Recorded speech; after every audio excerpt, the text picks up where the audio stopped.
రమజాన్లో చేయకూడని ఆ 13 పనుల గురించి ఇప్పుడు మనం చర్చించుకుందాం. మొట్టమొదటి విషయం ఏంటంటే ఈ రమజాన్ నెలలో మనం తక్కువ పడుకోవాలి, ఎక్కువ జాగారం చేస్తూ అల్లా ఆరాధనలో మన సమయాన్ని మనం గడపాలి. ఎలా పడుకుంటారని మీరు ప్రశ్నించవచ్చు.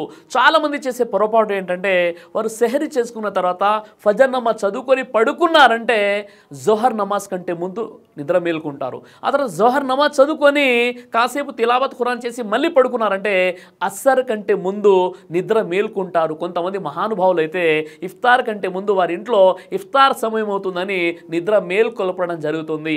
ఆ విధంగా రమజాన్ అనగానే ఎక్కువ విశ్రాంతి తీసుకుంటూ ఎక్కువ పడుకుంటారు. ఎట్టి పరిస్థితుల్లో ఈ పని మనం చేయకూడదు. ఎందుకంటే ఉపవాసంలో ఉండి ఎక్కువ పడుకోవడం వల్ల రోజా యొక్క ప్రభావం అనేది మీపై పడదు. ఎందుకంటే నిద్ర అవస్థలో ఉన్నప్పుడు మనిషికి ఆ యొక్క ఆకలి దప్పికల యొక్క విలువ ఏంటో తెలియదు. మరో విషయం ఏంటంటే అల్లా ఆరాధనలో మన సమయం మనం కేటాయించలేము.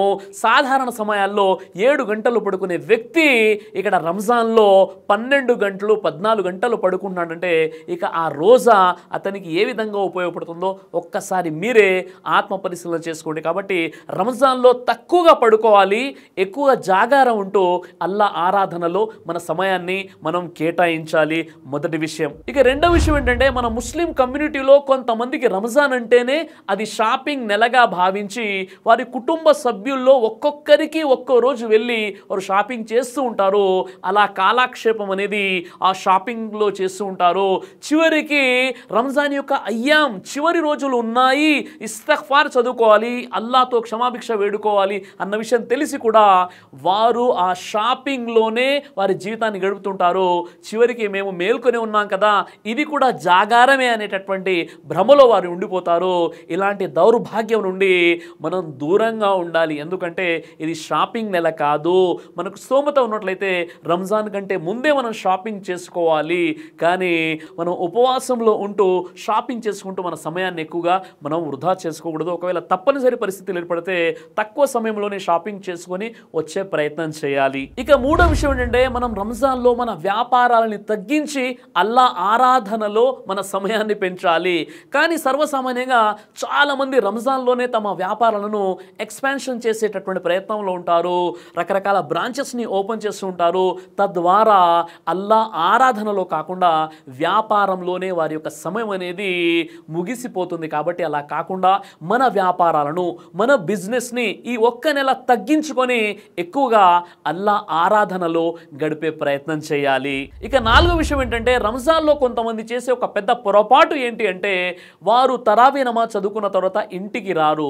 వారి యొక్క స్నేహితులతో కాలక్షేపం చేస్తూ ఆలస్యంగా అంటే సహరీ భోజనానికంటే ముందు వారి ఇంటికి వచ్చేసి సహరీ చేసి పడుకున్నారంటే ఫజర్ నమాజ్ కూడా మిస్ అయిపోతుంది. ఫజర్ నమాజ్ కూడా వారు చదవరు.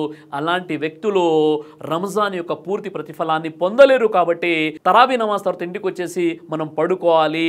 సహరీ కంటే ముందు మనం నిద్ర మేల్కొనాలి. తద్వారా ఫజర్ నమాజ్ కూడా మనం చదవచ్చు. కాబట్టి ఈ మిస్టేక్ మీరు చేయకండి. ఇక ఐదో విషయం ఏంటంటే కొంతమంది సిగరెట్, గుట్కా, పాన్ పరాగ్, జర్దా తినేటటువంటి వారు ఎవరైతే ఉన్నారో వారు ఉపవాసంలో చాలా కంట్రోల్గా ఉంటారు.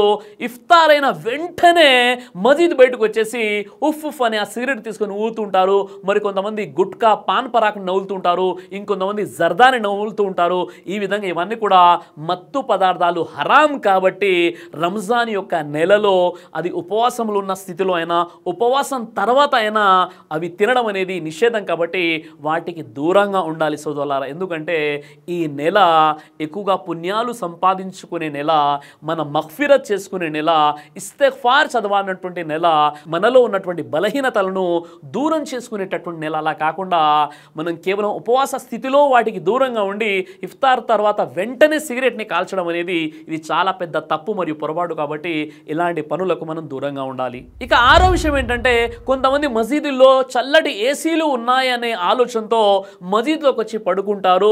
మరికొంతమంది మసీదులో కూర్చోవడం పుణ్యం కదా అని భావిస్తారు. చాలా మంచి విషయమే. కానీ అక్కడ నలుగురు ఒక చోట కూర్చొని ప్రాపంచిక విషయాలు మాట్లాడుకుంటారు.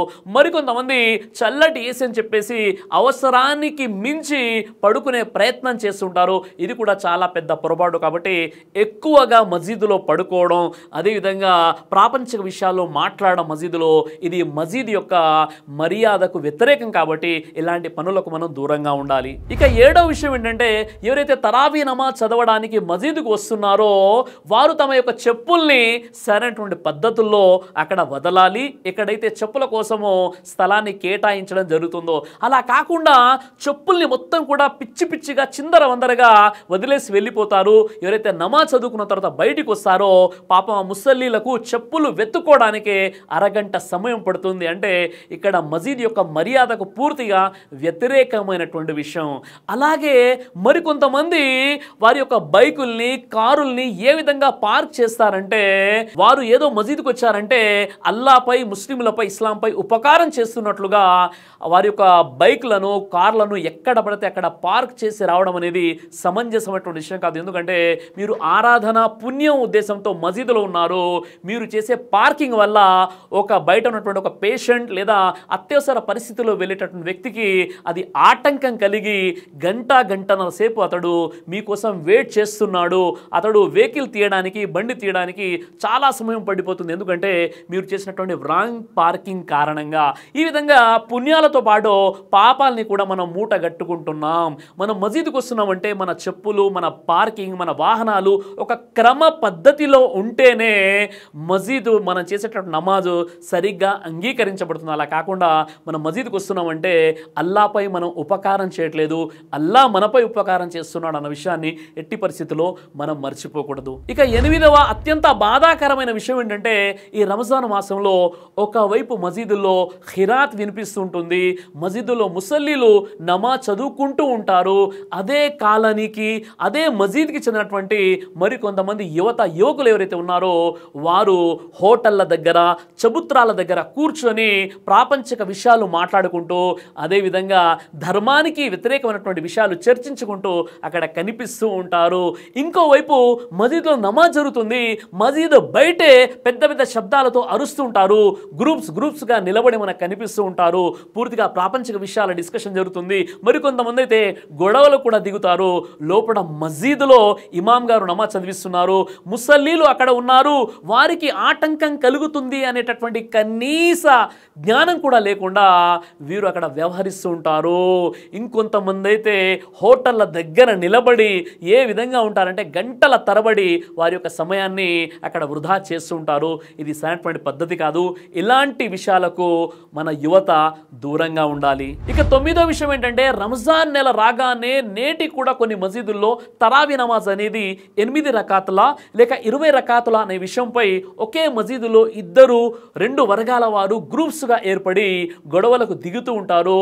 గత కొన్ని సంవత్సరాల క్రితం జరిగినటువంటి సంఘటన చాలా బాధాకరమైన విషయం ఏంటంటే, ఒక మసీదులో జరిగినటువంటి ఈ డిస్కషన్ కారణంగా పోలీస్ డిపార్ట్మెంట్ వాళ్ళు మసీద్కి వచ్చేసి ఆ సమస్యని పరిష్కరించే అంత అధ్వాన స్థితికి వెళ్ళిపోయిందంటే ఈ బహస్ అనేది ఏ విధంగా ఉందో ఒకసారి ఆలోచించండి. కాబట్టి 8 రకాతులు చదవడం సున్నతని భావిస్తే 8 రకాతులు చదవండి.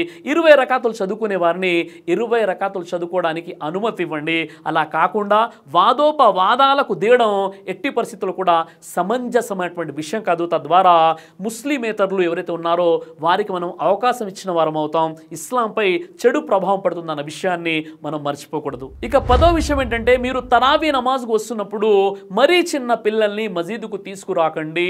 7 సంవత్సరాల లోపునటువంటి పిల్లల్ని మసీదుకు తీసుకొచ్చినట్లయితే పాపం వారికి తెలియదు, మీరు రకాత్ కట్టుకుంటారు, ఎంతో శ్రద్ధతో మీరు నమాజ్ చదువుతున్నారు, కానీ వెనక వారు చేసేటువంటి గోల ఏదైతే ఉందో తద్వారా ఇతర ముసల్లీలకు అది డిస్టర్బ్ అయిపోతుంది. కాబట్టి మీరు అలాంటి పనులు చేయకండి.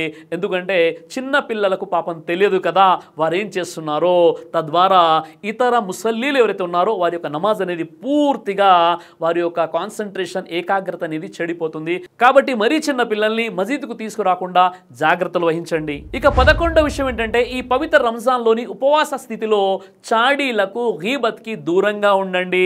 ఇతరుల కాలు పట్టి లాగే ప్రయత్నం చేయకండి, ఇతరుల్ని ఎగతాళి చేయకండి, ఇతరులకు వ్యతిరేకంగా పోస్టులు పెట్టకండి. అదేవిధంగా ఇతరుల రహస్యాలను ఏ విధంగానైనా తెలుసుకోవాలి అనేటటువంటి నీచపు బుద్ధికి దూరంగా ఉండండి. ఎందుకంటే మనం పవిత్ర పవిత్ర రంజాన్లో ఉపవాసాలు పాటిస్తున్నాం, ఇతరుల గురించి చాడీలు చెప్పినట్లయితే మన రోజా అనేది భంగం అవుతుంది అన్న విషయాన్ని ఎట్టి పరిస్థితుల్లో మర్చిపోకండి. ఈరోజైతే చాలామంది మస్జిద్లో కూర్చొని కూడా గీబత్ చేస్తున్నారు, అది కూడా ఉపవాస స్థితిలో ఒక తోటి ముస్లిం సోదరునికి వ్యతిరేకంగా మీరు మాట్లాడుతున్నారు, గీబత్ చేస్తున్నారంటే ఈ రంజాన్లో చేసుకున్న పుణ్యాలు కూడా ఆ చాడీలు ఎవరిపైనైతే నిందలు మోపుతున్నారో వారికి మీ పుణ్యాలు మీరు ఇచ్చి వేస్తున్నారు అన్న విషయాన్ని ఎట్టి పరిస్థితుల్లో మర్చిపోకండి. అలాగే ఇప్పుడు ఆంధ్రప్రదేశ్లో రంజాన్ తర్వాత వెంటనే ఎలక్షన్స్ ఉన్నాయి కాబట్టి ఎవరైతే వాట్సాప్ గ్రూప్స్లో ఎక్కువ ఈ రాజకీయ పోస్టులు పెట్టకండి. ఒకవేళ పెట్టినా ఇతర పార్టీలు ఉన్నటువంటి ముస్లింలను కించపరుస్తూ మాట్లాడకండి. మీరైతే మీ పార్టీల గురించి గొడవలు పెట్టుకుంటున్నారు, ఆ పార్టీ నాయకులు అయితే మిమ్మల్ని పట్టించుకోవట్లేదు. చివరికి పవిత్ర రంజాన్లో ఉంటూ ఉపవాసంలో ఉంటూ మీరు ఇతరులకు వ్యతిరేకంగా పెట్టినటువంటి పోస్టుల కారణంగా మీ పుణ్యాలన్నీ కూడా వృధా అయిపోతున్నాయన్న విషయాన్ని ఎట్టి పరిస్థితుల్లో మీరు మర్చిపోకండి. ఇక 12వ పాయింట్, స్త్రీలకు సంబంధించినటువంటి ముఖ్యమైనటువంటి విషయం ఏంటంటే ఇంట్లో ఉన్నటువంటి సోదరిమణులకు చాలా బాధ్యతలు ఉంటాయి. ఇఫ్తార్ ఏర్పాట్లు చేయాలి, సహరీ ఏర్పాట్లు చేయాలి. పాపం ఈ సహరీ ఇఫ్తార్లోనే వారి సమయం మొత్తం కూడా వృధా అయిపోతుంది. కానీ ఇఫ్తార్ సమయంలో దువా చేసుకునేటటువంటి సమయం కూడా ఆ సోదరిమణులకు దొరకదు. అలా కాకుండా వారు కూడా స్వర్గానికి వెళ్ళాలి, వారితో కూడా అల్లా ప్రసన్నుడు అవ్వాలి. కాబట్టి వారు కూడా ఇబాదత్ చేసుకోవడానికి ఇఫ్తార్ కంటే ముందు దువా చేసుకోవడానికి వారికి సమయం ఇవ్వండి. అలా కాకుండా ఒక ఇంట్లో ఉన్నటువంటి సోదరిమణి యొక్క ఆలోచన ఎలా ఉంటుందంటే మా పెద్దబ్బాయికి హలీం అంటే ఇష్టం అండి, మా చిన్నబ్బాయికి బజ్జీలు అంటే ఇష్టం అండి, మా అమ్మాయికేమో పలావ్ అంటే ఇష్టం అండి, మా భర్తకేమో గంజి అంటే ఇష్టం అని ఇలా రకరకాల వంటకాలు చేస్తూ పాపం మా సోదరిమణి కిచెన్లోనే ఉంటుంది. చివరికి వాళ్ళ ఇంట్లో నుండి ఒక అబ్బాయి ఒక అరుపు వినిపిస్తుంది, అమ్మగారు ఇఫ్తార్ సమయం అయిపోయిందని చెప్పగానే వెంటనే వచ్చేసి కిచెన్ నుండి ఆమె ఒక ఖర్జూరాన్ని నోట్లో పెట్టుకొని ఇఫ్తార్ విరమణ అనేది చేయడం జరుగుతుంది. ఈ విధంగా సోదరిమణులు ఇఫ్తార్ కంటే ముందు వరకు కూడా వారు కిచెన్లో ఉంటారు, వంటగదిలో ఉంటారు. ఈ విధంగా 30 రోజులు సోదరిమణులు కిచెన్కి అంకితం అయిపోతారు. ఇఫ్తార్ సమయంలో దువా చేయడానికి కూడా వారికి సమయం ఉండదు. అలా కాకుండా రకరకాల రుచికరమైన వంటకాలు చేయాల్సినటువంటి అవసరం లేదు. మహాప్రవక్త ముహమ్మద్ సల్లల్లాహు అలైహి వసల్లం వారు ఒక ఖర్జూరము లేదా మంచి నీళ్ళతో ఆయన ఉపవాస విరమణ చేసేవారు. ఈరోజు మనం రకరకాల డిషెస్ చేసేసుకుంటాం, కానీ అల్లా మనతో ప్రసన్నుడు అవ్వట్లేదు. మనం అల్లా యొక్క ప్రసన్నత పొందలేకపోతున్నాం. ఎందుకంటే తిండిపై ఉన్నటువంటి ధ్యాస ఇబాదత్పై, ఆరాధనపై, ఇస్తిగ్ఫార్పై లేకపోవడం కడు శోచనీయమైనటువంటి విషయం. కాబట్టి ఇలాంటి విషయాలకు మనం దూరంగా ఉండాలి. అలాగే రంజాన్లో మనం బరువు పెరుగుతున్నామా, బరువు తగ్గుతున్నామా అనేది మనం స్వీయ ప్రక్షాళన చేసుకోవాలి. ఎందుకంటే చాలామంది రంజాన్లోనే వెయిట్ గెయిన్ అవుతున్నారు. ఎందుకంటే రకరకాల వంటకాలు తింటున్నారు, తద్వారా వారి యొక్క ఆరోగ్య సమస్యలు కూడా ఏర్పడుతున్నాయి. కాబట్టి సోదరులారా, సోదరిమణులారా, రంజాన్ అంటే రకరకాల వంటకాలు తిని బరువు పెంచుకోవాల్సినటువంటి నెల కాదు. రంజాన్ అంటే పూర్తిగా డైటింగ్ చేయాల్సినటువంటి నెల. మన యొక్క ఆరోగ్యానికి చాలా అద్భుతమైనటువంటి ఔషధం ఈ రోజా. దానిని ఒక క్రమ పద్ధతిలో ప్రవక్త వారి సున్నత వెలుగులో ఇఫ్తార్ విరమణ చేసినట్లయితే అల్హమ్దుల్లా అద్భుతమైనటువంటి సైంటిఫిక్ బెనిఫిట్స్ కూడా ఉన్నాయి. అలా కాకుండా మనకు కావలసినంత తినేసి నేనేమో సహరీ చేసే ముందు సాయంకాలం వరకు ఉపవాసం ఉండాలనే ఆలోచనతో బాగా తినేస్తున్నాను. ఉపవాస విరమణ సమయంలో నా సైకాలజీ ఎలా ఉందంటే నేను ఉదయం నుండి కూడా పస్తులు ఉన్నాను కదా అని ఎక్కువ తినేస్తున్నాను. ఈ విధంగా తిండి నెలగా మనం ఏర్పాటు చేసుకున్నాం. భోజనాల రుచికరమైనటువంటి వంటకాల నెలగా రంజాన్ మనం భావిస్తున్నట్లయితే రంజాన్ యొక్క పూర్తి ప్రతిఫలాన్ని మనం పొందలేము.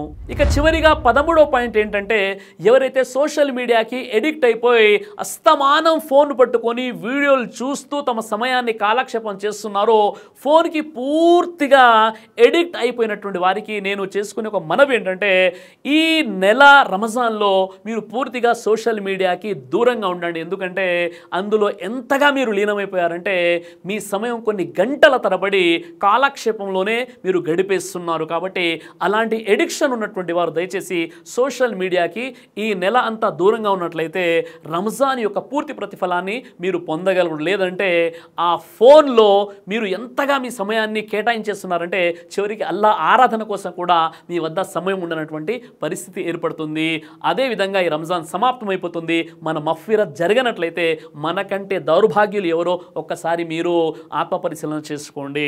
ఇక అలాగే సోదరులారా, నా యూట్యూబ్ వ్యూవర్స్, అదేవిధంగా సోషల్ మీడియాలో ఈ వీడియో ఎంతమంది అయితే చూస్తున్నారో వారందరికీ ఒక మనవి చేస్తున్నాను.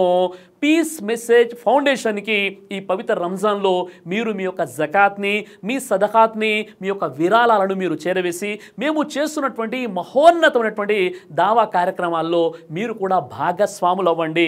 సోదరులారా, ధర్మ సందేశాన్ని మానవాళికి అందజేయడం కేవలం మా బాధ్యత మాత్రమే కాదు, ఇది మన ముస్లింలందరి బాధ్యత. ఒకవేళ మీరు ఈ వర్క్ చేయనప్పుడు కనీసం చేస్తున్న వారికైనా సపోర్ట్ చేసేటటువంటి ప్రయత్నం చేయండి. మీరు అనుక్షణం చూస్తున్నారు సోషల్ మీడియాలో వచ్చేటటువంటి అపోహలను, ఇస్లాం ధర్మంపై ఎవరైతే బురద జల్లుతున్నారో, అపోహలను కల్పిస్తున్నారో వెంటనే వారికి సమాధానాలు ఇవ్వడము, అదేవిధంగా ప్రతి వీడియో చేయడం, అంటే దాని వెనక ఉన్నటువంటి టీం ఏదైతే ఉంటుందో, ఆర్గనైజేషన్ ఏదైతే పనిచేస్తుందో దానికి ఉన్నటువంటి ఖర్చు ఏంటో కూడా బహుశా మీకు తెలిసే ఉంటుంది. నేను ఒక విషయం మీతో షేర్ చేయడానికి చాలా సంతోషపడుతున్నాను. విషయం ఏంటంటే, గత రంజాన్ నుండి ఇప్పటి వరకు, అంటే గత సంవత్సరం ఏప్రిల్ 1 నుండి మార్చ్ 1 వరకు అల్హమ్దుల్లా మేము 50 మేజర్ ఈవెంట్ చేయగలిగాము. అంటే మేము చేసినటువంటి ఫిజికల్ కార్యక్రమాలు, ఆఫ్లైన్ కార్యక్రమాలు 50 కార్యక్రమాలు చేయగలిగాము. అందులో 2 లక్షల మందికి మేము దగ్గరై ధర్మ సందేశాన్ని చేరవేయగలిగాము. అలాగే ఆన్లైన్ ప్రోగ్రామ్స్ చూసినట్లయితే సోషల్ మీడియాలో మేము అప్లోడ్ చేసినటువంటి ఏదైతే వీడియోస్ ఉన్నాయో, అల్హమ్దుల్లా అల్లా యొక్క మహదానుగ్రహం వల్ల గత సంవత్సరం ఏప్రిల్ 1 నుండి మార్చ్ 1 వరకు 5 కోట్ల మంది మా వీడియోస్ని చూశారు.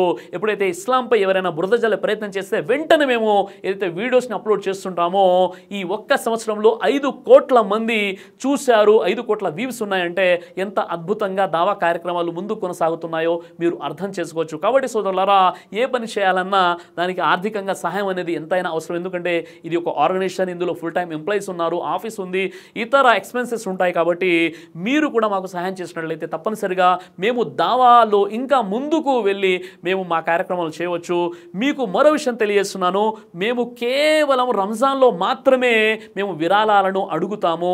మిగతా రోజుల్లో మా వీడియోస్ వెనక గూగుల్ పే నెంబర్ కానీ, ఫోన్పే నెంబర్ కానీ, అకౌంట్ డీటెయిల్స్ కానీ ఉండవు. ఎందుకంటే కేవలం రంజాన్లో మాత్రమే మేము అప్పీల్ చేయడం జరుగుతుంది. ఈ వీడియో చూసినటువంటి ప్రతి వ్యక్తి ఎవరికైతే స్తోమత ఉందో వారు ఎంతో కొంత మా ఆర్గనైజేషన్కి సహాయం చేసే ప్రయత్నం చేయండి. ఎవరికైతే స్తోమత లేదో కనీసం మీకు తెలిసిన వారికి ఈ విషయాన్ని చేరవేసి మా ఆర్గనైజేషన్ని స్ట్రెంథెన్ చేసేటటువంటి ప్రయత్నం చేయండి. ఎందుకంటే ఇస్లాం ధర్మాన్ని మానవాళికి అందజేయడం మనందరిపై ఉన్నటువంటి ఫర్జే ఐన్, విధిగా చేయబడినటువంటి బాధ్యత. కాబట్టి మీరంతా సహాయ సహకారాలు అందించినట్లయితే రాబోయే రోజుల్లో ఇంకా అద్భుతంగా కొత్త కొత్త వీడియోస్ చేయడమే కాకుండా పెద్ద పెద్ద కార్యక్రమాలని కూడా మేము చేయగలుగుతాము. అల్లాహ్ సుబ్హానహు వ తఆలా మీకు కూడా మా ఆర్గనైజేషన్కి ఆర్థికంగా సహాయం చేసేటటువంటి స్తోమతను ప్రసాదించుగాక. आमीन या रब्बुल आलमीन। हम आपसे हमारे इदारे पीस मैसेज फाउंडेशन के लिए मुख्तलिफ ज़राए से ताउन चाहते हैं। To support Peace Message Foundation, you can send your donations to the PMF bank account. Account number 0762370000019. Bank name DCB. IFSC code DCB L000076. Branch Gaddiannaram, Hyderabad, Telangana. దైవ ప్రవక్త ముహమ్మద్ సల్లల్లాహు అలైహి వసల్లం వారు తెలియజేశారు, కడుపుకు సంబంధించినటువంటి అన్ని రకాల వ్యాధులకు అద్భుతమైనటువంటి ఔషధం తల్బీనా. ఇది దైవ ప్రవక్త వారి సున్నత్, మంచి ఆహారం, ఇమ్యూనిటీ బూస్టర్, ఇందులో షిఫా ఉంది. ఇది మంచి ఔషధంగా కూడా పనిచేస్తుంది. కాబట్టి పిల్లలు అయినా పెద్దలు అయినా ఎవరైనా దీనిని ఉపయోగించవచ్చు. అలాగే ఖురాన్లో దైవం తెలియజేశాడు, తేనెలో మీకు స్వస్థత ఉంది అని. కాబట్టి ఇక్కడ కనిపిస్తున్నటువంటి ఈ నెంబర్స్కి కాల్ చేసి మీరు ఇప్పుడే ఈ ప్రోడక్ట్ని ఆర్డర్ చేసుకోవచ్చు. కొరియర్ ఫెసిలిటీ కూడా ఉంది.